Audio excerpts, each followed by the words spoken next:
In the previous videos, I've been talking about the idea that interest groups try and shape policy. They try and influence policymakers. And so what I want to do in this video and probably the next one is explain how they go about trying to influence policymakers. And I'm going to talk about the inside strategy and the outside strategy to explain this. So first, let's focus on the inside strategy. When we talk about interest groups and lobbyists using the inside strategy, what they're trying to do is they're trying to shape the views of policymakers through direct contact with the policymakers themselves. Now, it doesn't always mean that they're meeting with the policymaker themselves. More often than not, they're going to be meeting with their staff, right? So in the last video, I talked about how they'll go to hearings and they'll give testimony. And that's a lot of what they do, and that's one of the ways that they connect with policymakers.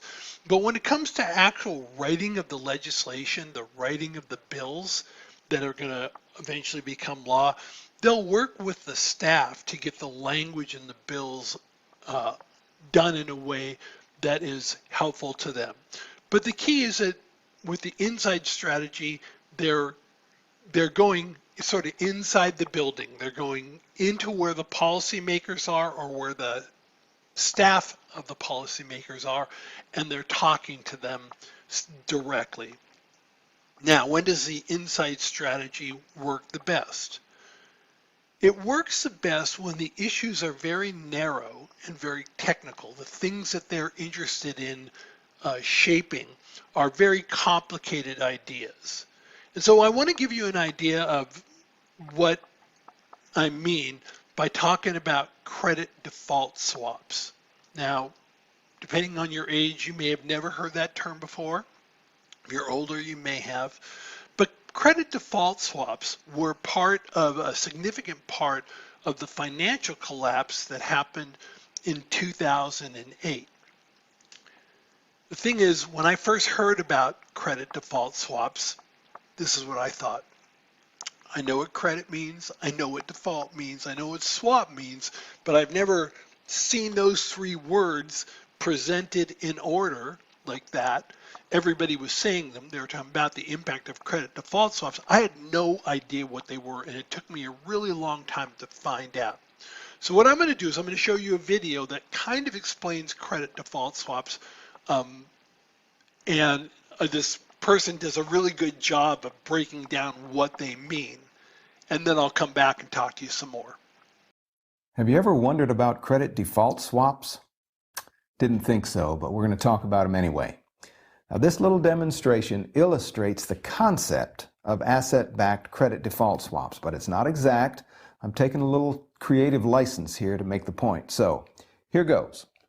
A person buys a house. I know this is a barn, but again, creative license. So the homeowner gets a mortgage from the bank and uses it to buy the house. The homeowner pays the bank dutifully every month, little principal, little interest, little principal, little interest. Now, the bank might start to get a little antsy because this homeowner's credit might not be so great. She might lose her job, she might stop paying on the loan at some point, and the bank wants to make sure they get their money. So here's where an insurance company or other large financial institution might step in and say, hey there, bank, how about if we sell you this credit default swap? If Susie homeowner defaults on her mortgage, we'll guarantee to pay it off ourselves. Well, that sounds great to the bank, so they make the deal. And now, when the homeowner makes her mortgage payment each month, the bank gives a little bit of the interest to the insurance company in payment for the credit default swap's guarantee. The bank's profit is a little bit lower, but that's okay because their risk is lower too. So, what could possibly go wrong here? Well, what if there were trillions of dollars in credit default swap arrangements covering all kinds of bonds and other debt? And what if just a few giant financial firms were on the hook for all that money? And what if they didn't have enough capital set aside to cover themselves if the economy fell apart? And then, what if the economy fell apart? Of course, that's exactly what happened in 2008. And of course, the American taxpayers stepped in with trillions in cash to keep those giant financial firms afloat. And what of our intrepid homeowner? Millions of them did lose their jobs, got foreclosed on, lost their homes, and got accused of being irresponsible for buying a big house and taking out a big loan. This is a problem that still has not been fixed. And on that cheerful note, thanks for watching. We'll see you next time. Now, that explanation was actually really good. And if it wasn't, if it didn't like totally explain everything to you, don't feel bad about it, because credit default swaps are really, really complicated. And he spent like 2 minutes and 44 seconds trying to explain that.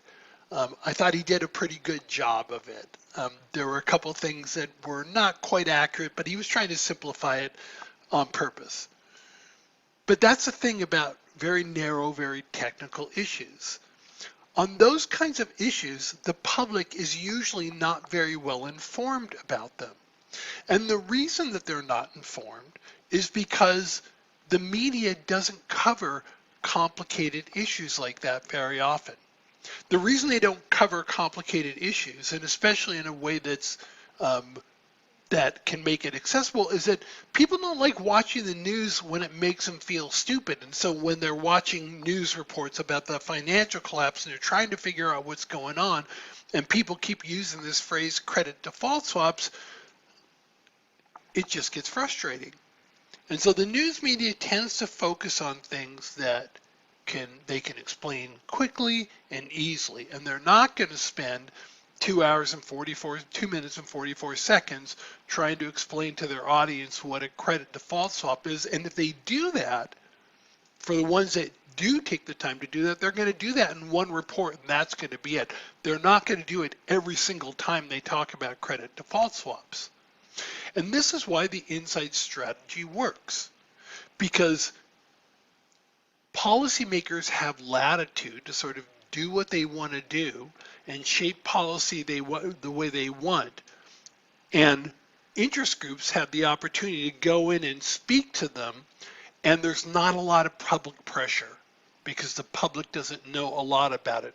Now, when policymakers are doing it right, they're hearing from a wide variety of people. So they're hearing from insurance companies, they're hearing from banks, and hopefully they're hearing from consumer groups as well, like some of the people who got screwed over in the financial collapse.